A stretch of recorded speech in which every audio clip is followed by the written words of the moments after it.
পর্যন্ত সব এবছরটা ভেঙে গেছে। প্রতিশ্রুতি দিয়ে যায় গঙ্গা বেঁধে দিবে, সরকার টাকাও দেয়, শুনি যে এত কোটি টাকা দিয়েছে, অত কোটি টাকা দিয়ে কই কিছুই তো হয় না। এবছরই ভাঙবে আমাদের ঘর। আর কালকে কি ঝড় এসেছে, পুরো আমাদের ঘরে সব ভিজে গেছে, ঘর ভেঙে ফেলেছিল, আবার লাগিয়ে টাগিয়ে 2 বছর থেকে আছি। বলে যতদিন জায়গাটা আছে ততদিন থাকি। এই তো আমাদের এখন এবছরেই চলে যেতে হবে আমাদের, আমরা আর এখানে আর থাকতে পারবো না। গঙ্গায় জলটা বাড়ে তখন কিছু বস্তার কাজ হয়, সামান্য কিছু বস্তার কাজ পেলে এইভাবে যারা আছে সরকার বা যারা আছে এর লুটে পুটে এই বস্তাগুলোকে নিয়েই শেষ করে দেয়। এই পর্যন্তই আছে, কিন্তু প্রতি বছর আমাদের ভাঙতেই আছে প্রতিনিয়ত। এখানকার প্রধান মেম্বাররা না একটু ভোটের সময় এসে বলবে ভোট দাও তোমাদের এই করে দেবো ওই করে দেবো, কিন্তু ভোট হয়ে গেলে আর কিছুই নয়। একটা কিছু বলতে গেলে তোমাদের একে বলো গা, ওকে বলো গা, প্রধান মেম্বাররা কিছুই আমাদের করে দেয় না। নমস্কার বন্ধুরা, দুদিন বাদেই রাজ্যে কিন্তু প্রথম দফার যে বিধানসভার ভোট সেটা অর্থাৎ 23শে এপ্রিল 29শে এপ্রিল রয়েছে রাজ্যের দ্বিতীয় বিধানসভার ভোট। আমি এখন দাঁড়িয়ে রয়েছি, এখানে কিন্তু রয়েছে প্রথম দিন অর্থাৎ 23শে এপ্রিল প্রথম বিধানসভার ভোট কিন্তু এখানেই রয়েছে। আমি রয়েছি মালদার যে বৈষ্ণবনগর রয়েছে সেই বৈষ্ণবনগরের পাল্লালপুরে। আমার ও পাশে এই যে এখানে গঙ্গা নদী রয়েছে, ও পাশে রয়েছে ধুলিয়ানের যে শামশেরগঞ্জ, সেই ধুলিয়ানের শামশেরগঞ্জ কিন্তু রয়েছে ও পাশে। এখানে যেটা সবচেয়ে বড় সমস্যা সেটা হচ্ছে নদীর ক্ষয়। নদীর ক্ষয়ের ফলে প্রত্যেক বছর বর্ষায় একের পর এক বাড়িঘর থেকে শুরু করে সব কিছু কিন্তু যারা একেবারে অত্যন্ত দারিদ্র্য সীমার নিচে বসবাস করে তাদের ঘরবাড়ি কিন্তু এই জলের নিচে তলিয়ে যাচ্ছে। প্রত্যেক বছর ভোট আসে, প্রত্যেক বছর ভোট যায়, কোনো একটা নির্দিষ্ট দল হয়তো এখানে ক্ষমতায় আসে না। কারণ গত 3 বছর ধরে 3টে যে বিধানসভা হয়েছে, 2011-তে এখানে জিতেছিল কংগ্রেসের প্রার্থী, 2016-তে এখানে জিতেছিল বিজেপির প্রার্থী, 2021-এ এখানে জিতেছিল তৃণমূলের প্রার্থী। অর্থাৎ গত যে বিধানসভা গেল এবং বর্তমানে যেটা, তিনি কিন্তু রয়েছেন তৃণমূলের প্রার্থী। প্রত্যেকটা আলাদা আলাদা দলের প্রার্থী এখানে জয়ী হলেও কোনো সময় কিন্তু তারা দাবি করছে তাদের যে এই গঙ্গা ভাঙনের যে কাজ সেটা কিন্তু সেইভাবে হয়নি। প্রত্যেকবার আসে ভোট যখন আসে তাদের কাছে প্রতিশ্রুতি আসে যে গঙ্গার যে ভাঙন সেটা রোধ করা হবে, তাদের যে বাড়িঘর সেটা হচ্ছে এই ক্ষয়ের হাত থেকে বা এই গঙ্গার জলে তলিয়ে যাওয়ার হাত থেকে বাঁচানো হবে, কিন্তু সেই কথা বা সেই প্রতিশ্রুতি শুধু প্রতিশ্রুতিই রয়ে যায়, আবার ঘুরে চলে আসে আর একটা নতুন বিধানসভার ভোট। এইভাবেই কিন্তু চলছে। তাই এখানে যারা সাধারণ মানুষ রয়েছে, একের পর এক সাধারণ মানুষ কিন্তু এখানে রয়েছে, সবাই কিন্তু পরপর বসে রয়েছে, যারা সকলে কিন্তু এখানকার স্থানীয় বাসিন্দা। দুদিন বাদে বিধানসভার ভোট, তাদের কাছ দিয়েই একটুখানি আমরা কথা বলে জেনে নেব যে গঙ্গার এই ভাঙনের ফলে তারা কতটা সমস্যার সম্মুখীন হয়েছে, আর তারা কি সরকারি সমস্ত সুযোগ সুবিধা কি পাচ্ছে সরকারের তরফ থেকে, সেগুলো একেবারে যারা সাধারণ মানুষ রয়েছে, যারা স্থানীয় বাসিন্দা রয়েছে তাদের সাথে কথা বলে জেনে নেওয়ার চেষ্টা করব। ভিডিওটা কন্টিনিউ করুন। দেখুন, আপনাদের এই দিক থেকে দেখাচ্ছি, এই দিক থেকে ভাঙতে ভাঙতে কিন্তু একের পর এক ঘরবাড়ি, যেটা একেবারে কিন্তু যারা দরিদ্র সীমার নিচে বাস করে তাদেরই বলতে গেলে কিন্তু ঘরবাড়ি একের পর এক যে জলের তলে, দেখুন এইদিকে একেবারে জলের তলে কিন্তু পরপর অলরেডি চলে গেছে। এখনও সাইডে কিছু ঘরবাড়ি রয়েছে, তারাও কিন্তু আতঙ্কে রয়েছে যে তাদের ঘরবাড়িও হয়তো ভবিষ্যতে এই যে জলের গ্রাসে সেটা কিন্তু এই জলের মধ্যে বিলীন হয়ে যাবে। প্রত্যেক বছর কিন্তু 5 বছর অন্তর অন্তর ভোট আসে, লোকসভার ভোট আসে, তারপর আমাদের বিধানসভার ভোট আসে। প্রত্যেকটা দলই যারাই ক্ষমতায় আসুক না কেন তারা কিন্তু প্রতিশ্রুতি প্রত্যেক বছরই দেয়, আর সেই প্রতিশ্রুতির ইয়েতে পড়ে তা প্রত্যেক মানুষ কিন্তু ভোটও দেয়, কিন্তু সেই প্রতিশ্রুতির জায়গায় থেকে যায়। আর তাদের একের পর এক যারা গরিব মানুষ রয়েছে তাদের কিন্তু ঘরবাড়ি এই গঙ্গার যে জলে সেটা কিন্তু তলিয়ে যায়। এখানে একের পর এক ঘরবাড়ি আমি দেখাচ্ছি ভালো করে। দেখুন এই যে ঘরবাড়ির যা অবস্থা, এখন আমি যদি দেখাই এই পাড়ের যা অবস্থা, এইবার বর্ষায় হয়তো এই পাড় আবার ভেঙে যেতে পারে। কবে কাজ হবে ওনারাও জানেন না। প্রত্যেক বছর সামনেই ভোট, প্রত্যেক বছর প্রতিশ্রুতি দেয় কিন্তু কাজ হয় না। জানি না এবছর আর হয়তো 2 দিন বাদেই মালদার বিধানসভার ভোট, এবছর যারাই ক্ষমতায় আসুক না কেন তারা কাজ করবে কি না সেটা হয়তো ওনারা নিজেরাও জানেন না। এই যে ইনার বাড়ি হচ্ছে, আমি একবার দেখাবো। আপনার কি এটা বাড়ি? হ্যাঁ, ওই তো বাড়ি ভেঙে যাচ্ছে। কি সমস্যা রয়েছে? এই তো ঘর বাড়ি বৃষ্টি আসলে সব ঘর ভিজে যায়, ঘরের মধ্যে জল যায়। গঙ্গায় এই যে বর্ষাতে ভয় লাগে, রাতে ঘুমাতে ছেলেপেলে নিয়ে থাকা যায় না। আমাদের একটু সাহায্য করতে হবে। এখানে কি আপনার পাশে কি আরও ঘরবাড়ি কি ছিল? হ্যাঁ, অনেকটা ঘরবাড়ি ছিল, এইদিকে সব অনেক ঘরবাড়ি ছিল, অনেক গ্রাম, 3-4টে গ্রাম পুরো ভেঙে গেছে। এবছর 2021-এ যিনি জিতেছিলেন আপনাদের এখান দিয়ে, সম্ভবত তৃণমূলের থেকে তিনি ছিলেন, যিনি প্রার্থী ছিলেন 2021-এ, যাই হোক ছিল। হ্যাঁ, তা তারা কি এসে কি আপনাদের সাথে? এসে তো দেখে যায়, বলে কত টাকা দেয় গঙ্গা বাঁধার জন্য, কিছুই তো করে না। যখন বন্যা আসে তখন কয়েকটা বস্তা ফেলে, তারপরে হয়ে যায়, আর কিছুই করে না। কি ভালো করে বাঁধেই না।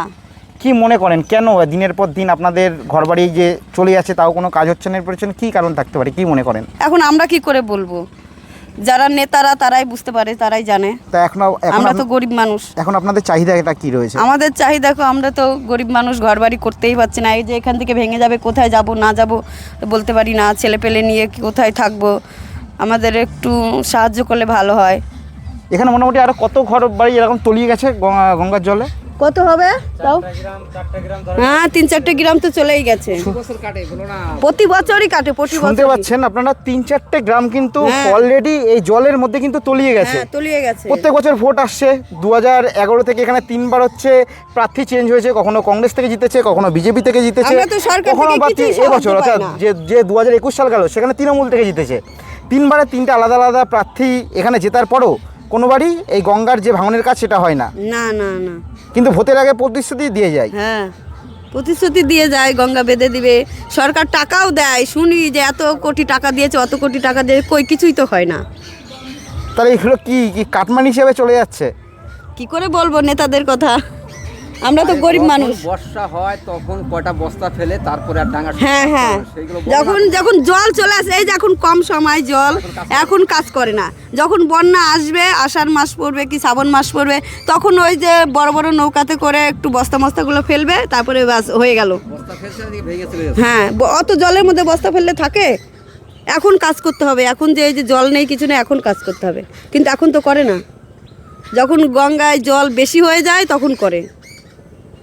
আপনার বাড়ি এটা, তাই তো? এই তো, এটা এবছরই ভাঙবে আমাদের ঘর। আর কালকে কি ঝড় এসেছে, পুরো আমাদের ঘরে সব ভিজে গেছে, ঘর ভেঙে ফেলেছিল, আবার লাগিয়ে টাগিয়ে 2 বছর থেকে আছি, বলে যতদিন জায়গাটা আছে ততদিন থাকি। দেখুন, ওনাদের ঘর হয়তো এবছরও হয়তো ভেঙে যেতে পারে, বা গঙ্গার এই হ্যাঁ, গ্রাসে যখন এই হচ্ছে তো আমাদের এখন এবছরেই চলে যেতে হবে, আমরা আর এখানে আর থাকতে পারবো না। আমরা অন্তত 10 বছর ধরে এখানেই আছি, এই ঘর ভাঙবে করে, কিন্তু আমাদেরটা এখনো আছে। এই তো এই বছর আর থাকবে না, এই যে এদের ঘর বাড়ি সব চলে গেছে, ওই যে ওরা এখান থেকে একটু ক্যামেরার দিকে একটু তাকান। দেখুন, ওনার কিন্তু ঘরবাড়ি মানুষ একটা মানুষের জীবনের আবেগ হয়। আমরা গরিব মানুষ কতবার করব বলেন তো? একটা মানুষের মানে একটা যে ঘরবাড়ি, এখানে এমনকি অনেক মানুষ আছে যারা হয়তো বাংলাদেশ থেকে অদূরে হয়তো এসেছিল, কোনো কারণে হয়তো এখানে এসে আশ্রয় নিয়েছিল, এরকমও মানুষজন রয়েছে। হ্যাঁ, তারপরেও যদি আবার এখানে এসে কোনো রকমের কষ্টে হচ্ছে বাড়িঘর করেছিলেন, সেই বাড়িঘরও হয়তো গঙ্গার যে জল সেই জলে তলিয়ে যেতে পারে, কিন্তু তাদের মুখের যে হাসি, সেটা কিন্তু সেই হাসি মুখে কিন্তু বলছে। কিন্তু আপনারা সেটা ভেবে দেখুন, একটা মানুষের ঘরবাড়ি যে জলের তলে যে তলিয়ে যাবে, সেটা কতটা বড় দুঃখ হতে পারে। তাও কোনো রকমের স্টেপ নেওয়া হয় না। ওনারা দাবি করছেন প্রত্যেক বছর যখন হয়, যেমন এবছর যেহেতু যেই প্রার্থী জিতেছে তার নাম ধরেই আমাকে বলতে হবে, যেহেতু লাস্ট যেই প্রার্থী জিতেছে 2021-এ তৃণমূল থেকে জিতেছে, প্রত্যেক বছর আসে যখন মানে বৃষ্টি হয়, তাই তো? সেই সময় বৃষ্টির সময় অর্থাৎ জলের যখন স্রোত বেশি থাকে সেই সময় ওর ওপরে বস্তা ফেলে। আর অবশ্যই জলের যখন স্রোত বেশি থাকবে তার উপর বস্তা ফেললে অবশ্যই সেগুলো থাকবে না। থাকবে না তো। আপনার বাড়ি কোনটা? এটাই, এইটা ও, আপনার বাড়ি এই পাশে? এখানে ছিল, এখান থেকে ওখানে নিয়ে গেছে, এই যে গঙ্গা ভাঙনের জন্য। আচ্ছা, এখানে ছিল, এখান থেকে ওই দিকে সরিয়ে নিয়ে গেছে? হ্যাঁ, গঙ্গা ভাঙনের জন্য। এখন এই যে এখান থেকে আবার কোথায় নিয়ে যেতে ঠিক না আমাদের বাড়িঘর। সরকারে একটাই আমাদের আবেদন, একটু আমাদের ঘর বাড়ি করার জন্য যদি একটু 2-1 কাঠা জমি টমি দিত, এটা আমাদের একটাই আবেদন। আমরা গরিব মানুষ কিছুই করতে পারছি না। এই 3-4টে ছেলে পেলে নিয়ে একটা এই যে মাছ ধরে খায়, এই যে গঙ্গাতে মাছ ধরে একদিন হবে, 3 দিন হবে না, তখন আমরা এই ছেলে পেলে নিয়ে 3 দিন কি খাবো? তাও এখন শীতের সময় তো রোজগারই হয় না, শীতের সময় এত ঠান্ডা পড়ে, গঙ্গাতে রোজগারই হয় না। একা রোজগার করে এই যে ছেলে পেলে নিয়ে যে জমি জায়গা করতেই পারি না। বাবু কিসে পড়ো? কোন স্কুলে? এই তো প্রাইমারি স্কুলে, পাল্লালপুর প্রাথমিক বিদ্যালয়। প্রাথমিক বিদ্যালয়। স্কুলে যে পড়ে, ওখানে স্কুলে পড়াশোনা হয়? হ্যাঁ, ভালো মতন হয় না, মাস্টাররা তো ভালো মতন ক্লাসই করে না, পড়ায় না ভালো করে। কজন শিক্ষক রয়েছে ওখানে? আছে মনে হয় কয়জন, 3-4 জন। 3-4 জন। আর মোটামুটি ছাত্রছাত্রী কত হবে? ছাত্রছাত্রী অনেকই হবে।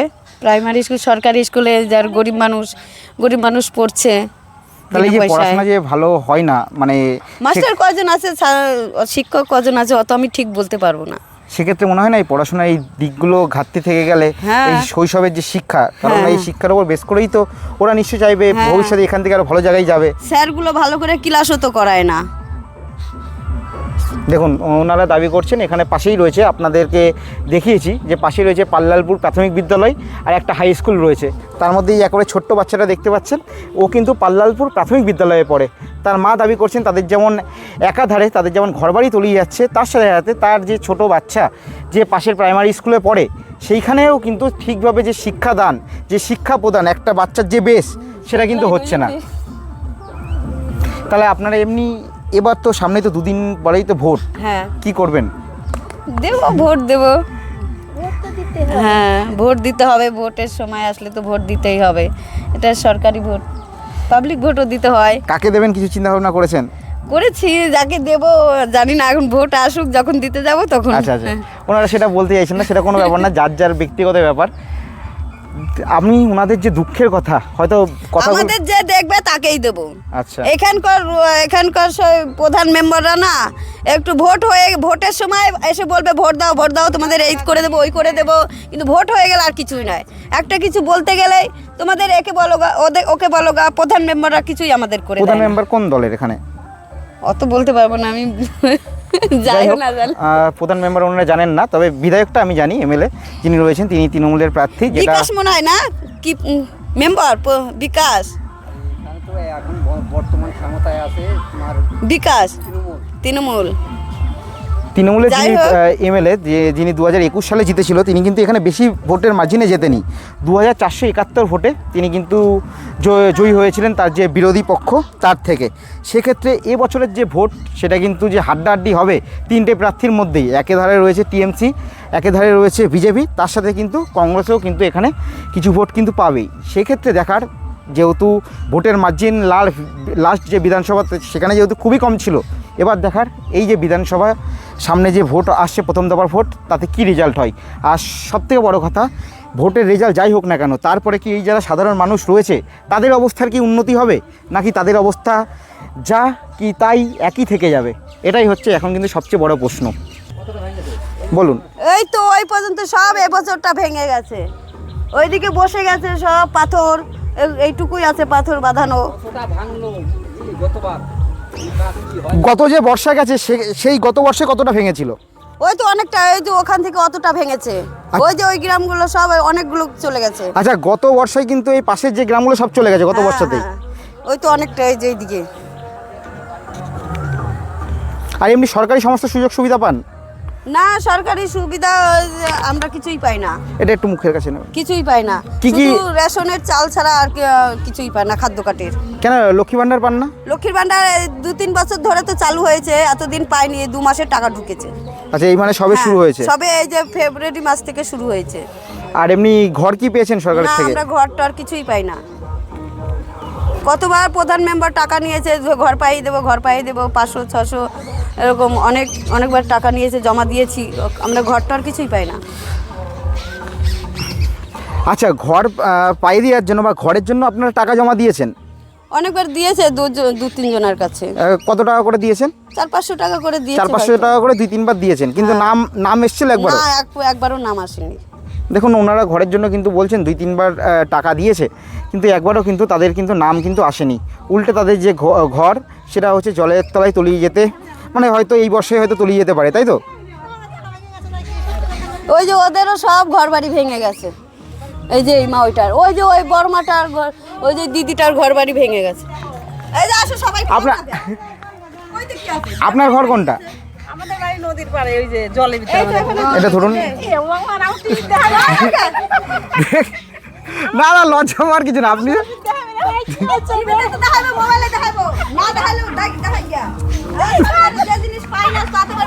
দেখুন। যাই হোক, গ্রামের কিন্তু অতি সাধারণ মানুষ, তারা কিন্তু লজ্জা পাচ্ছে মোবাইলের সামনে বলতে, কিন্তু আসল সত্যিটা কিন্তু সকলেরই কিন্তু একেবারে এই গঙ্গার পাড়ে বাড়ি, আর তাদের ঘর বাড়ির অবস্থা কিন্তু একেবারেই ভালো নয়।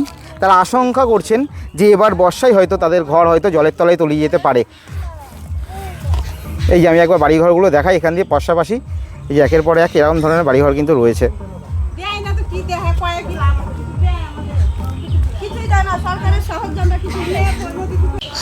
আজকে আমাদের বিগত 10 বছর থেকে এই গঙ্গা ভাঙন চলছে, আমাদের তো প্রতিনিয়ত অসুবিধা হচ্ছে। প্রতি বছরই আমাদের এই গঙ্গার জল বাড়ে, গঙ্গার জল বাড়ার পরে প্রতি বছরই আমাদের এই পাড়গুলো ভেঙে যায়। সেক্ষেত্রে এই যে আপনাদের এখানে গঙ্গা ভাঙন যে বিশাল সমস্যা, সেক্ষেত্রে সরকারের তরফ থেকে কী পদক্ষেপ নেওয়া হয়েছে বা কোনো বাজেট কি এস্টিমেট করা হয়েছে? সরকারি তরফ থেকে সেরকম কোনো বাজেট আমরা দেখতে পাচ্ছি না।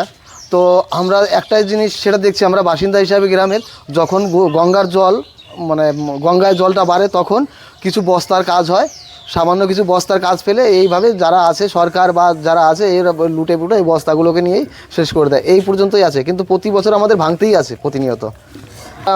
সরিয়ে টিএমসি সরকারকে আনা হয়েছিল।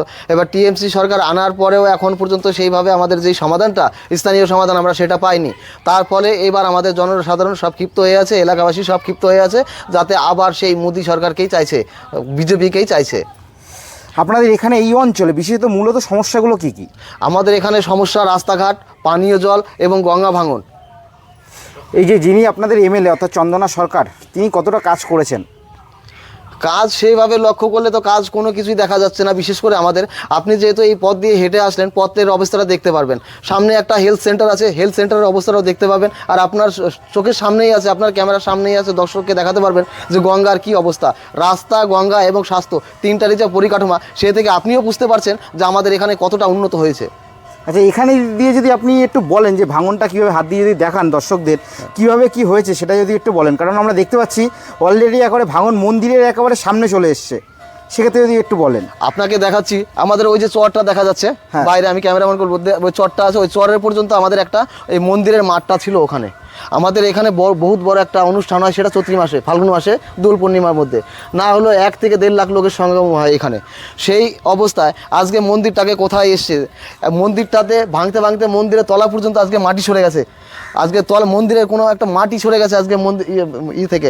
কিন্তু আমাদের যে এখানে এতগুলো হিন্দু, এতগুলো আমাদের এই অনুষ্ঠানে এত লোক হয়, এত একটা সুনাম আছে এই অনুষ্ঠানটার, সেই অনুষ্ঠানের এই মন্দিরটাকে রক্ষা করার জন্য যে কোনো দল এগিয়ে আসবে বা রক্ষা করবে তার কোনো ভাবনাই নেই। প্রতি বছর আসে, আজকে বললাম বিগত 10 বছর থেকে এরকম হচ্ছে, আসে রাজনৈতিক দলগুলো আসে, এই মন্দিরের অজুহাত দেখিয়ে ভোট করায়, ভোট করানোর পরে যা ইচ্ছে সেই আবার একই অবস্থা। আমাদের মন্দিরেরও কোনো এখন স্থাপিত মানে কি হবে কোনো সমাধান নেই। এখানে একটা দেখতে পাচ্ছি মহাদেবের মন্দির, দুটোই কি মহাদেবের মন্দির? না না, এটা হচ্ছে আমাদের শ্রী শ্রী রাধা গোবিন্দ মন্দির, তারপরে আমাদের আছে দুর্গা মন্দির, তারপরে আছে আমাদের মহাদেবের মন্দির বা শিব মন্দির। মানে তিনটে মন্দিরই আছে। তিনটেই কি একেবারে মানে ক্ষয়ের কি কবলে পড়তে চলে এরকম অবস্থা? হ্যাঁ, এবার যা গঙ্গার যা আপনি প্রতিকূলতা দেখতে পাচ্ছেন, গঙ্গা যেইভাবে ব্যাগ এদিকে নিয়েছে, সেটা একদম মন্দিরের সামনে, যদি ফারাক্কা থেকে জলটা ছাড়লে পরে এসে মন্দিরে একদম প্রবাহিত মন্দিরটাতে পড়বে, এই মন্দিরের সামনে পড়বে। এবার যদি গঙ্গার জল পুরো সম্পূর্ণটা যদি নদীর উপরে পড়ে, মন্দিরের এখানে আসে, তাহলে মন্দিরটা কীভাবে থাকছে? মন্দিরটা তো থাকার কোনো সম্ভাবনাই নেই। যিনি আপনাদের এমএলএ অর্থাৎ চন্দনা সরকার, তিনি কতবার এই 5 বছরে এইগুলো দেখতে এসছে, এই গঙ্গা ক্ষয় এইগুলো বা স্থানীয় যে সমস্যাগুলো, এগুলো দেখার জন্য আপনাদের সাথে আলোচনা করেছে বা কথা বলেছে? এখানে দেখতে আসছে, আলোচনা করছে। গঙ্গার কি সেটা আমাদের সঙ্গে আমি বলতে পারবো না, আমার সঙ্গে আলোচনা হয়নি বা আমরা শুনিনি যে গঙ্গার যে এটা করবে বা কোনো কিছু, এটা কোনো আমি এখনো পর্যন্ত আলোচনা শুনতে পাইনি যে আমাদের মন্দিরটাকে আদৌ রক্ষা করবে কিনা বা রক্ষা করা যাবে কিনা। দেখুন, এই অঞ্চলে যেটা সবচেয়ে বড় সমস্যা সেটা কিন্তু নদী ভাঙন। আপাতত এখান দিয়ে দেখতে পাচ্ছি একেবারে বাঁধানো হয়েছে এই সাইডটা, যেখানে একেবারে পাশেই আমি দেখালেই বুঝতে পারবেন যে একেবারে কোথায় মন্দির দাঁড়িয়ে রয়েছে। এ পাশে কিন্তু 3টে পরপর মন্দির রয়েছে দেখুন। আর এইখানে শুধু এই যে মন্দির বলেই নাই, প্রচুর মানুষের যারা ঘর বাড়ি সেটাও কিন্তু অলরেডি এই যে একবার নদীর কবলে চলে গেছে, একেবারে পার ভাঙতে ভাঙতে। এই সাইডটা কিছুটা বাঁধানো আছে, সেটা আপনারা ভিডিওর মধ্যে লক্ষ্য করলেও বুঝতে পারবেন। কিন্তু স্থানীয় যারা বাসিন্দা তাদের সাথে কথা বলেও জানতে পারলাম এই যে নদী যে ভাঙন, অর্থাৎ এই ভাঙন রোধের জন্য কিন্তু এখনও সেইভাবে কিন্তু কাজ হয়নি।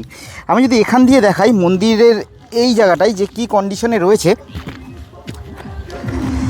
তাহলে এইখানে আপনারা দেখলেই বুঝতে পারবেন একেবারে কিন্তু প্রায় ভাঙতে ভাঙতে একেবারে কিন্তু নদী একেবারে মন্দিরের কাছাকাছি কিন্তু চলে এসছে। এই যে এরকম জায়গায় কিন্তু রয়েছে, এই পাশেই রয়েছে নদী, আর ওপাশে হচ্ছে সেই ধুলিয়ান শামশেরগঞ্জ যেটা হচ্ছে মুর্শিদাবাদের মধ্যে পড়ছে, আর এই সাইডের হচ্ছে এই অবস্থা। শুধু এই সাইডেই ভাঙনের যে কবলে সেটা পড়ছে এমনটাই নয়, একেবারে ওই সাইডে অর্থাৎ শামশেরগঞ্জের দিকেও কিন্তু নদীর যে ভাঙন, নদীর এই ভাঙনে মন্দির থেকে শুরু করে সাধারণ মানুষের যে ঘরবাড়ি যেটা নদীর গ্রাসে চলে যাচ্ছে, সেই সমস্যা কিন্তু দীর্ঘদিনের। আর সেই সমস্যার সমাধান কিন্তু আজও তারা পায়নি। বারবার ভোট আসে, তাদেরকে প্রতিশ্রুতি দেওয়া হয় যে তাদের এই নদী ভাঙনের জন্য কাজ করা হবে, তাদের এই নদীর যে বাঁধ সেটা পুরোপুরি মেরামত করে দেওয়া হবে, কিন্তু সেই প্রতিশ্রুতি ভোট অবধি কিন্তু সীমাবদ্ধ থাকে। যখন যে ক্ষমতায় চলে আসে, সেটা যেই দলই হোক না কেন, তারা কিন্তু সেই যে প্রতিশ্রুতি তারা কিন্তু সেটা ভুলে যায়। আর তার যে যন্ত্রণা, সেই যন্ত্রণার কবলে পড়ছে মুর্শিদাবাদ, মালদার একেবারে গঙ্গার পাড়ের এই সাধারণ একেবারে মানুষজন। এই পাশে রাধাকৃষ্ণ ঠাকুরের মন্দির রয়েছে, এপাশে আমরা দেখতে পাচ্ছি মহাদেবের মন্দির রয়েছে। সকলে ভালো থাকুন, সুস্থ থাকুন, আর আমার চ্যানেলটি দেখতে থাকুন।